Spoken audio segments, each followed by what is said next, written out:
While hiding in the back of class, my mentally ill teacher asked, "Did you all call your parents goodbye?" My boyfriend Liam slid his hand under my desk and whispered, "Ms. Carter, you have to legally let us go." Miss Carter was sobbing, mascara streaking her face. "I'm sorry, but if I let you run out, the gunman might get you. We need to wait." I glanced at Liam, trying to keep my voice steady. "Don't worry, babe. I'll find a way out of this."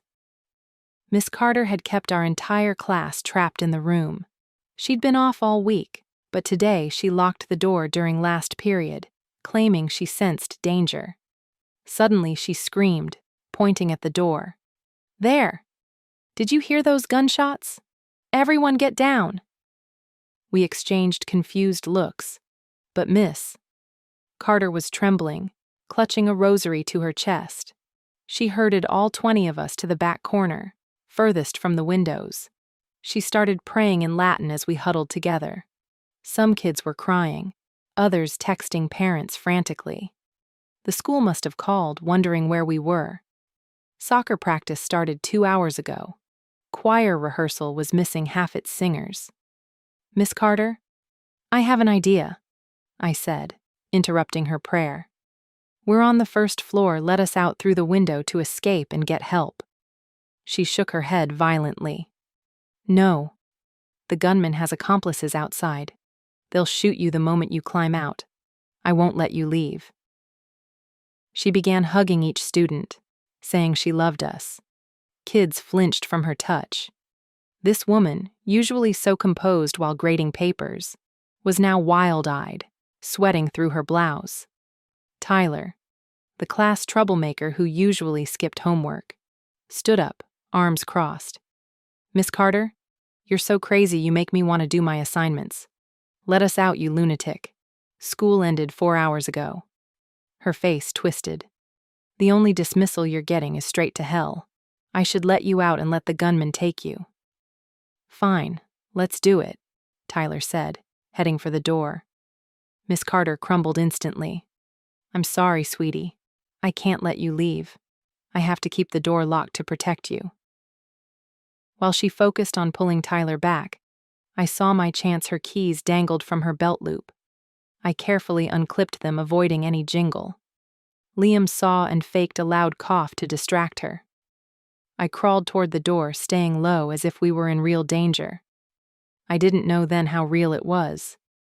My hands shook as I found the right key. The lock clicked and I yanked the handle. "Run!" I shouted. All 20 students rushed the door. Miss Carter screamed, grabbing at us, but we shoved past. We sprinted down the hall, bursting through the front entrance into a parking lot swarming with police cars. Cops had hands on their weapons until they saw we were just terrified teens. They asked what happened. "Our teacher lost it and trapped us for 4 hours," I told an officer. He nodded grimly. "We're sorry it took so long. We got the call after searching Miss Carter's house. You won't believe what we found." He pulled a notebook from his pocket, his face growing serious as he wrote, while other cops radioed urgently behind him. My legs shook from the escape, and his secrecy made it worse. He scanned our group of 20 scared kids clustered near the entrance, opened his mouth, then closed it, searching for words. More police cars arrived, lights flashing silently, heightening the tension. He finally said they found walls of newspaper clippings about school shootings at Ms. Carter's house, plus detailed school maps. My stomach churned. I thought I'd vomit on the pavement. A black SUV pulled up, and a woman with a badge stepped out, Detective Elena Torres. She walked toward us confidently, saying she'd interview us separately, but first needed to ensure everyone was okay. Parents' cars flooded the lot as word spread, turning the scene chaotic. I saw Liam's dad's blue pickup screech in. He ran to Liam, tears streaming. My mom's SUV pulled up slowly. She got out, looking worried but silent, typical for her in crises. Liam was shaking in his dad's arms 20 feet away as I started toward them. Detective Torres stopped me, saying we had to stay separated for interviews. Guilt hit me. I'd promised to protect Liam, and now he was crying without me. Principal Hargrove's black SUV parked in his reserved spot. He ran across the lot, tie flapping, talking to Torres about setting up interview rooms in the office. He kept calling it the incident, using careful legal terms, avoiding our eyes. The parking lot felt like a crime scene, yellow tape and all. Torres led me to a quiet spot by the flagpole, pulling out a recorder and asking if I was okay with recording. I nodded, and she asked me to start from the beginning. She said they'd been investigating Miss Carter after neighbors reported her odd behavior for weeks. This wasn't just about today, it was deeper. She said Miss Carter's house suggested she truly believed we were in danger from a non-existent threat. My anger at being trapped mixed with confusion. Was she evil or sick? I fidgeted with my phone, replaying unclipping her keys. Torres noticed, asking what I was thinking with intense gray eyes. I admitted I wasn't sure if taking the keys was brave or reckless. She wrote in her notebook without answering, making me more nervous. Ambulances arrived. Paramedics checked vitals, asking about panic or shock. A girl, Emma, was hyperventilating, hands shaking so bad she couldn't hold her phone.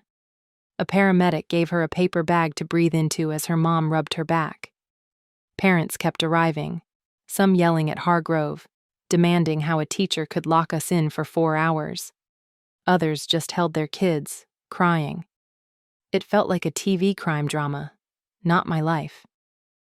Hargrove climbed onto a bench, using a megaphone to announce school closure tomorrow for safety reviews and counselor availability. His vague corporate talk left parents unsatisfied, shouting about lawsuits and accountability. Tyler saw a news van and ran to it, talking fast to a reporter fixing her hair. She signaled her cameraman to roll as Tyler claimed he distracted Miss Carter, saving us.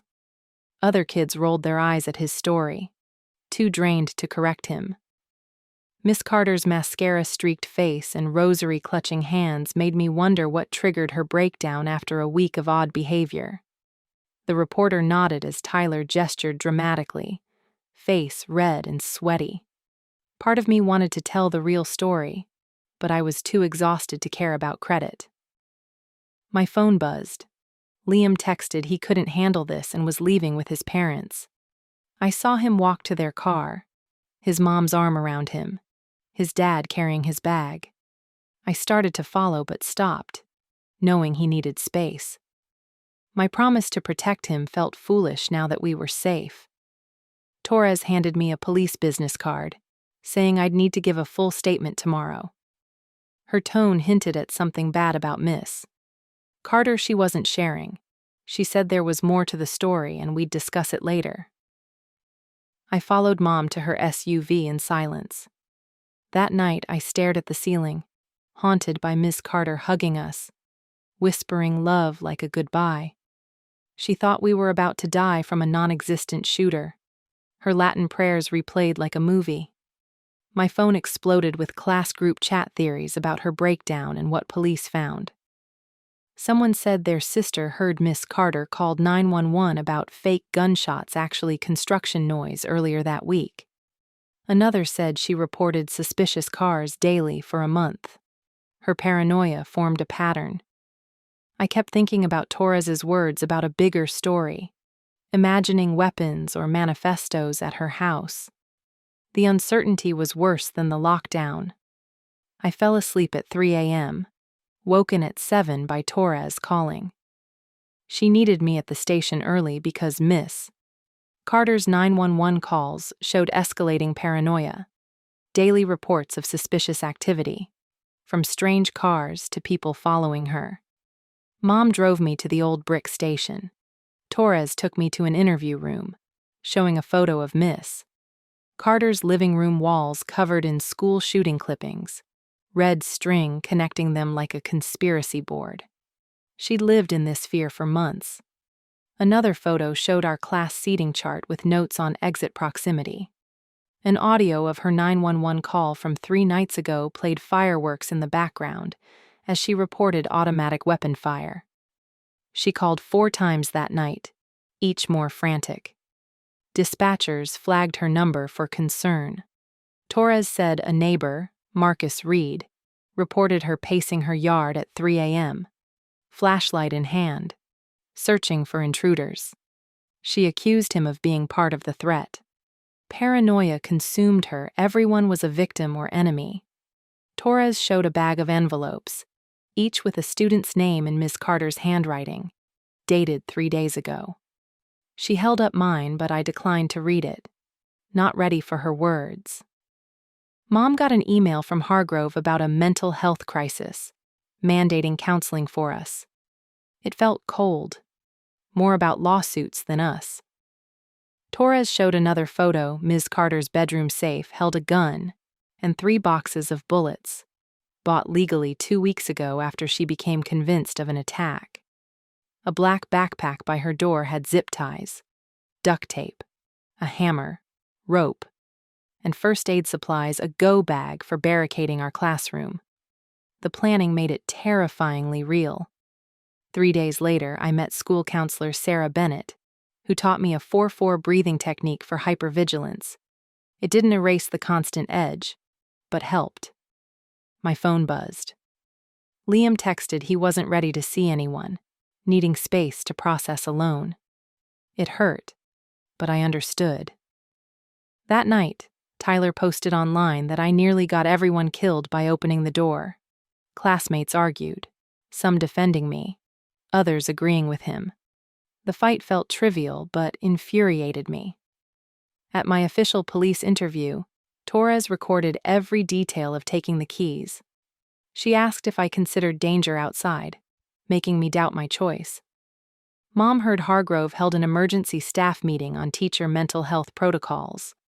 Parents talked lawsuits for ignoring Miss Carter's decline. In my next session with Sarah, we discussed my need to protect everyone, rooted in feeling powerless during the lockdown. I wasn't a hero, just a scared teen. Sarah helped me accept that. Torres called me back, showing 12 school board reports Ms. Carter filed escalating from gang plots to terrorist recruitment. A mental health check was scheduled too late. News showed Miss Carter's Teacher of the Year photos, noting her intense safety focus shifted 2 months ago.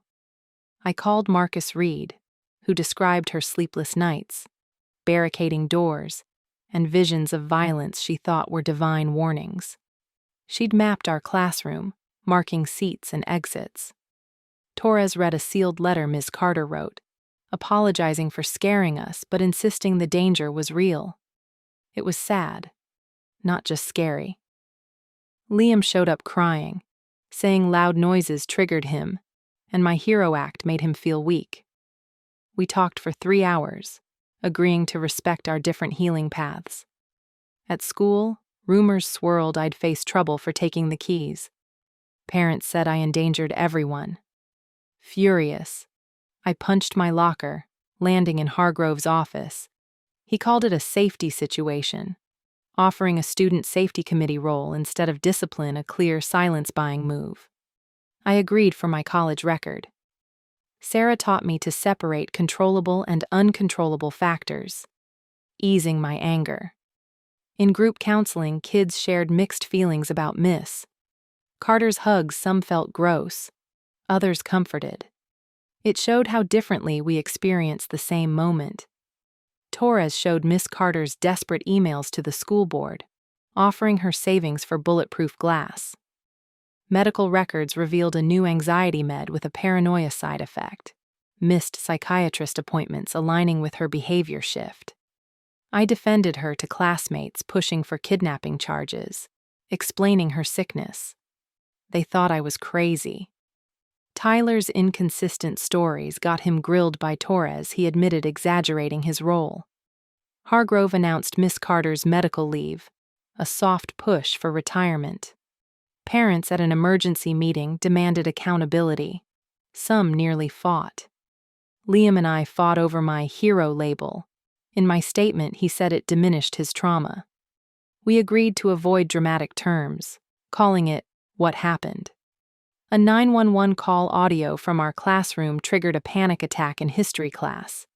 I ran out, shaking. Basketball practice was tough. Squeaking shoes reminded me of Ms. Carter's pacing. I vomited after 10 minutes, but coach supported my breaks. Torres showed the prosecutors false imprisonment charges against Ms. Carter, with a plea for mental health treatment. I wrote her a letter, hoping she'd recover, and gave it to Torres for doctor's approval. Sarah helped me revise it to focus on my fear, not excusing her harm. Hargrove recruited me for the safety committee to speak at their meeting. I insisted on discussing teacher mental health, not just locks. Marcus texted Ms. Carter's family moved her to treatment. Her house was for sale. Torres laid out all evidence: clippings, recordings, letters, the go bag, gun, and missed med appointments. Reading my revised letter to Sarah, I cried, releasing weeks of weight. Liam joined my sessions. We developed hand signals for space or support. Tyler apologized for his online lies a tense truce. New school rules mandated teacher mental health check-ins. Sarah's op-ed used my anonymized words about responsibility. Basketball improved. I managed an hour on the court. Torres gave me Miss Carter's note, thanking me for staying calm and saying she was getting help. I wrote back, wishing her recovery. Hargrove cleared my disciplinary review, citing extraordinary circumstances. At the student forum, I said Miss Carter wasn't a villain, just scared like us. Some parents were angry I didn't demand punishment. Tyler nodded at my nuance. Liam and I stood outside the classroom, holding hands, breathing together, then walked to our classes in silence. The district emailed Miss Carter retired, facing mental health court for treatment. 5 weeks later, I jumped less at loud noises. Liam and I texted before passing trigger spots. Grades dipped, but teachers gave extensions. We were different but healing. Thanks for reading my story. Drop a comment if you made it through.